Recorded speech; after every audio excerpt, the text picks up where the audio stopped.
أعوذ بالله من الشيطان الرجيم بسم الله الرحمن الرحيم وله من في السماوات والأرض ومن عنده لا يستكبرون عن عبادته ولا يستحسرون يسبحون الليل والنهار لا يفترون صدق اللہ العظیم۔ ماقبل کے درس میں آپ نے سنا کہ اللہ کی پکڑ سے کوئی بچ نہیں سکتا۔ آج کے درس کا عنوان ہے کہ دنیا میں اکثریت کفار کی مشرکین کی رہی ہے۔ حضرت نوح علیہ السلام کے زمانے سے لے کر آج تک اور آج سے لے کر قیامت کی صبح تک ایسے لوگ بھی دنیا میں آئے ہیں جنہوں نے اللہ کے وجود کا بھی انکار کیا ہے، جن کو دہری کہتے ہیں۔ وہ کہتے ہیں کہ خدا مدا کچھ نہیں ہے۔ پھر اس کے علاوہ کچھ لوگ ایسی بھی آئے ہیں جو خدا کی توحید کا تو اقرار کرتے تھے لیکن ساتھ میں اللہ کے اختیارات لوگوں کے درمیان میں بھی تقسیم کرتے تھے۔ پہلے قسم کے وہ کفار تھے جو اللہ کو مانتے ہی نہیں تھے، اللہ بھی ہے۔ کچھ ایسے لوگ بھی تھے جو اللہ کو مانتے تو تھے لیکن یہ ہے کہ اللہ کے اختیارات کو لوگوں میں تقسیم کرتے تھے۔ یہ وہ لوگ تھے جو مشرک تھے جن کا رد اللہ رب العزت آج کے درس میں فرمائے گا۔ فرمایا وَلَهُ مَنْ فِي السَّمَاوَاتِ وَالْأَرْضِ، اسی اللہ ہی کے لیے ہے من، وہ مخلوق جو آسمانوں میں ہے، والارض، اور وہ مخلوق جو زمینوں میں ہے، اور ومن عندہ، اور وہ مخلوق جو اللہ کے پاس ہے، لا یستکبرون، وہ تکبر نہیں کرتے، عن عبادتی، اس اللہ کی عبادت سے، ولا یستحسرون، اور نہ وہ کاہلی کرتے۔ اللہ نے ہر طرح کی مخلوق پیدا فرمائی ہے، تو اللہ نے فرمایا جو مخلوق آسمانوں میں ہے یعنی کہ فرشتے، جو مخلوق زمینوں کے اندر ہے انسان ہے یا حیوان ہے، پھر وہ مخلوق جو اللہ کے پاس ہے جنہوں نے ہر وقت اللہ کے عرش کو تھاما ہوا ہے، فرمایا ان سب کے اوپر اختیارات کس کا چلتا ہے اللہ کا چلتا ہے۔ آسمانوں کے اندر رہنے والی مخلوق کو بھی اللہ نے پیدا فرمایا اور اختیار بھی کس کا چلتا ہے؟ اللہ کا۔ زمینوں کے اوپر رہنے والی مخلوق کو پیدا کس نے فرمایا؟ اللہ نے پیدا فرمایا۔ ان کے اوپر بھی اختیارات کس کے چلتے ہیں؟ اللہ کے چلتے ہیں۔ اور وہ نورانی مخلوق جو ہر وقت اللہ کے عرش کو اٹھائے ہوئے ہیں ان کے اوپر بھی اختیار کس کا چلتا ہے؟ اللہ کا چلتا ہے۔ فرمایا وہ اللہ کی عبادت کرنے سے تکبر بھی نہیں کرتے، ولا یستحسرون، اور وہ سستی بھی نہیں کرتے۔ یسبحون اللیل والنہار لا یفترون، وہ رات ہو تب بھی اللہ کی تسبیح بیان کرتے ہیں، والنہار، اور دن ہو تب بھی اللہ کی تسبیح بیان کرتے ہیں، لا یفترون، وہ ذرہ برابر بھی سستی نہیں کرتے۔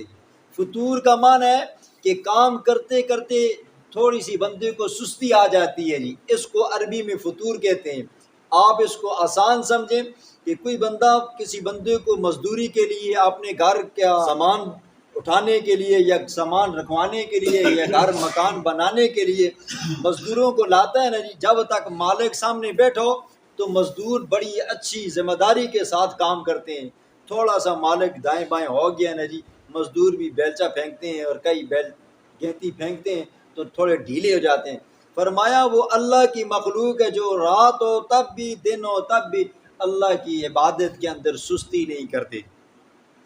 ام اتخذوا آلہۃ من الارض ہم ینشرون، اے لوگوں کیا تم لوگوں نے بنا لیا ہے اللہ کے علاوہ کوئی اور الہ، من الارض، زمین کے اندر، ہم ینشرون، جو وہ اٹھائے گا۔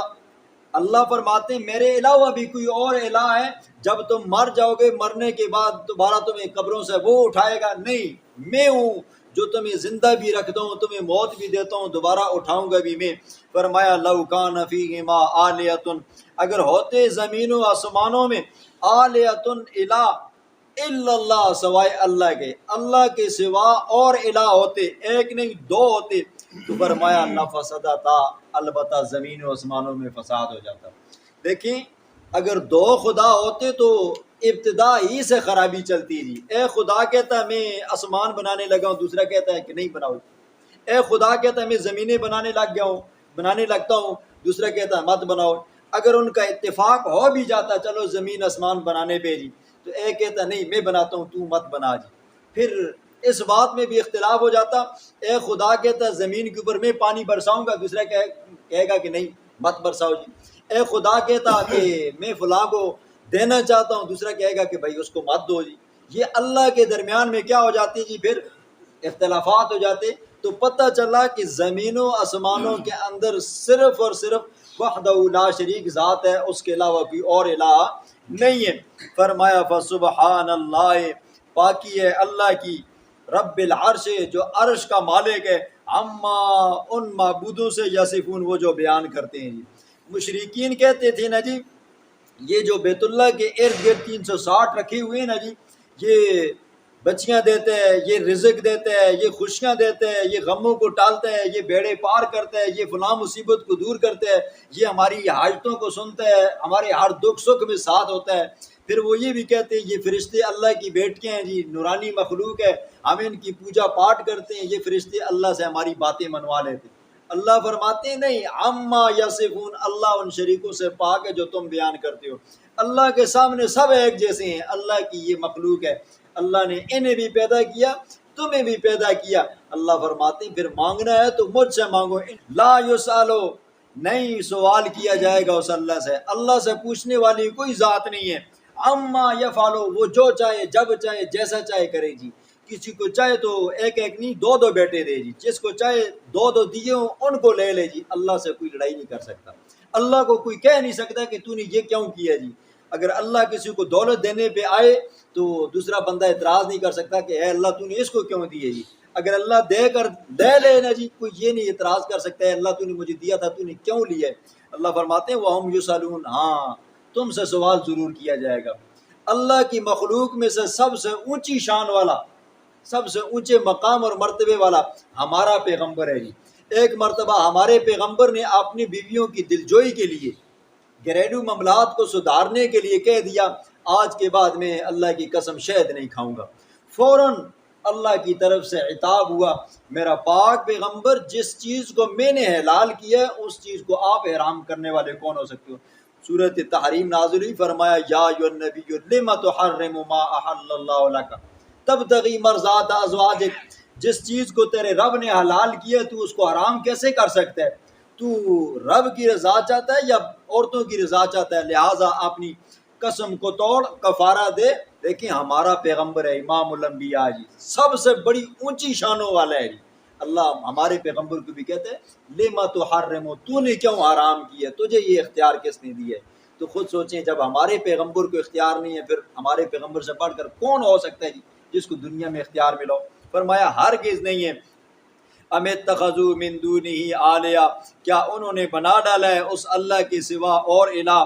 قل ہاتوا برہانکم, قل کہہ دے میرا پاک پیغمبر لے آؤ برہانکم, دلیل, اگر تمہارے پاس کوئی دلیل ہے تو بتاؤ کہ یہ بھی کیا ہے جی تمہاری مشکلیں دور کرتا ہے, یہ بھی تمہارے بیڑے پار کرتا ہے, یہ بھی تمہاری دکھڑوں کو سنتا ہے, مرنے کے بعد بھی تمہاری حالتوں کو جانتا ہے. تو اللہ فرماتے ہیں ہاتوا برہانکم, دلیل لے آؤ. ھذا ذکر من معی, میرا پاک پیغمبر ان لوگوں کو کہے جو 360 بتوں کو اپنا خدا مانتے ہیں, جو ود سوا یغوث یعوق نصر کو اپنا خدا مانتے ہیں, ان لوگوں کو کہے ھذا ذکر من معی, یہ قرآن میری دلیل ہے, اور من معی اور ان لوگوں کی دلیل ہے جو میرے ساتھ ہیں, وہ ذکر من قبلی, اور یہ قرآن ان لوگوں کی دلیل ہے جو پہلے گزرے ہیں. بل اکثرهم لا يعلمون الحق, بلکہ اکثر ان کے لا يعلمون یقین نہیں رکھتے الحق کا, حق کے اوپر, فهم معرضون, وہ اعراض کرتے ہیں. اکثر ایسے ہیں جو اللہ کی توحید سے انکار کرتے ہیں, یہ ندانی میں ایسا کرتے ہیں. وما ارسلنا من قبلک من رسول, نہیں ہم نے بھیجا آپ سے پہلے من رسول کوئی رسول, الا مگر نوحی الیہ, میرا پاک پیغمبر ان کی طرف وحی کی گئی. کیا وحی کی گئی؟ انہ لا الہ, نہیں ہے کوئی الہ, الا مگر انا میں الہ فاعبدون, میری عبادت کرو. دنیا میں جتنے بھی پیغمبر آئے نا جی، ہر پیغمبر نے دنیا میں آ کر صرف اور صرف اس بات کی گواہی دی، اس بات کی طرف بلایا لوگوں کو، یا قوم اعبدوا اللہ، اے قوم کے لوگوں، ما لکم من الہ غیرہ، اس اللہ کے سوا کوئی اور تمہارا الہ نہیں ہے جی۔